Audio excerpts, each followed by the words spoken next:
नमस्ते विद्यार्थी मित्रांनो, आजच्या व्हिडिओमध्ये आपण बघणार आहे की ME-MTechचे जे विद्यार्थी आहेत त्यांचा फॉर्म जो आहे तो एडिट कसा करायचा.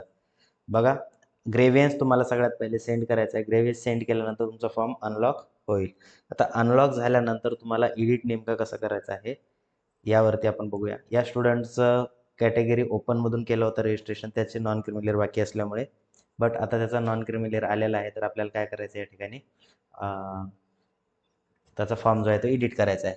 जर तुमचा फॉर्म अनलॉक असेल, ई स्क्रुटिनीनं केलेला असेल, तर या ठिकाणी सेंड ग्रेव्हियन्समध्ये तुम्हाला जायचं आहे. ठीक आहे. आता या ठिकाणी या स्टुडंटचं काय केलेलं आहे, ऑलरेडी अनलॉक झालेला आहे फॉर्म, त्याच्यामुळे याला गरज पडणार नाही. ठीक आहे. तर ग्रेव्हियन्स सेंड केल्यानंतर तुमचा फॉर्म अनलॉक होईल. अनलॉक झाल्यानंतर या ठिकाणी फिल आणि एडिटवरती तुम्हाला क्लिक करायचं आहे. क्लिक केले की याच्यासमोर बघा तुम्हाला registration detail, qualification detail, work experience detail, photo upload करायचा असेल दुसरा तर ते करू शकता, किंवा जे डॉक्युमेंट आहेत वेगवेगळे ते डॉक्युमेंट अपलोड करायचे असेल तर ते पण करू शकता. या स्टुडंटला काय करायचं आहे, कॅटेगरी त्याची चेंज करायची, ओपन टू रिझर्व. म्हणून आपण रजिस्ट्रेशन डिटेलमध्ये जातोय. रजिस्ट्रेशन डिटेलमध्ये गेल्यानंतर या स्टुडंटला काय करायचं आहे, त्याचा प्रवर्ग जो आहे म्हणजेच कॅटेगरी काय करायची, त्याची जी कॅटेगरी असेल ती करायची NTD. ठीक आहे. त्याच्यामध्ये कास्ट जे आहे ते वंजारी आहे त्याची. त्यानंतर validity status available, NCL available. ठीक आहे. NCL जे आहे ते 31 मार्च 2025 पर्यंत पाहिजे.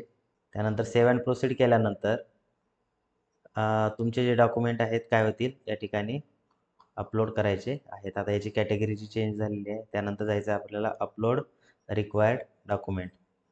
याच्यामध्ये गेल्यानंतर बघा, कॅटेगरी त्याची चेंज झाली असल्यामुळे कास्ट सर्टिफिकेट, व्हॅलिडिटी आणि नॉन क्रिमिलियर हे 3 डॉक्युमेंट त्याला काय करायचे, अपलोड करायचे. तर कास्ट सर्टिफिकेट आपण काय करतोय, सगळ्यात पहिले अपलोड करत आहे. त्याच्यानंतर व्हॅलिडिटी, त्याच्यानंतर NCL असे एकामागे एक सर्व डॉक्युमेंट अपलोड करायचे आहेत. ठीक आहे. आता उरलेले 2 डॉक्युमेंट आपण वन बाय वन अपलोड करून घेऊया. यानंतर सगळे डॉक्युमेंट अपलोड केल्यानंतर सबमिट केल्यानंतर तुम्हाला OTPचा ऑप्शन येईल. त्या नंबरवरती क्लिक केल्यानंतर तुम्हाला तुमच्या रजिस्टर्ड मोबाईलवरती OTP येईल. त्या ठिकाणी OTP टाकायचा आहे. रिसबमिट करताना आपल्याला ज्यावेळेस आपण ऑप्शन फॉर्म एडिट करतो, एडिट केल्यानंतर आपल्याला रिसबमिट टू व्हेरिफिकेशनचं ऑप्शन येतं, त्याच्यावरती क्लिक केल्यानंतर तुम्हाला OTP येईल. OTP आल्यानंतर या ठिकाणी टाकायचा आहे. OTP टाकल्यानंतर verify OTP for resubmit application form. OTP टाकल्यानंतर रिसबमिट झाल्यानंतरच तुमचा फॉर्म जो आहे तो याच्याकडे जाणार आहे. ठीक आहे. कोणाकडे, तर ई स्क्रुटिनीकडे आहे ना. तोपर्यंत तुमचा फॉर्म अनलॉकच राहणार आहे. OTP टाकल्यानंतर मी आता verify OTP for resubmit application याच्यावरती क्लिक करत आहे. तर या स्टुडंटची कॅटेगरी जी आहे ती काय झालेली आहे, NTD कॅटेगरी झालेली आहे. ठीक आहे. तर अशा प्रकारे तुमचा फॉर्म जो आहे तो काय करायचा आहे, तुम्हाला याची एक प्रिंट काढून घ्यायची आणि व्हेरिफिकेशन झाल्यानंतर तुम्हाला ॲक्नॉलेजमेंटची प्रिंट काढून ठेवायची आहे. ठीक आहे.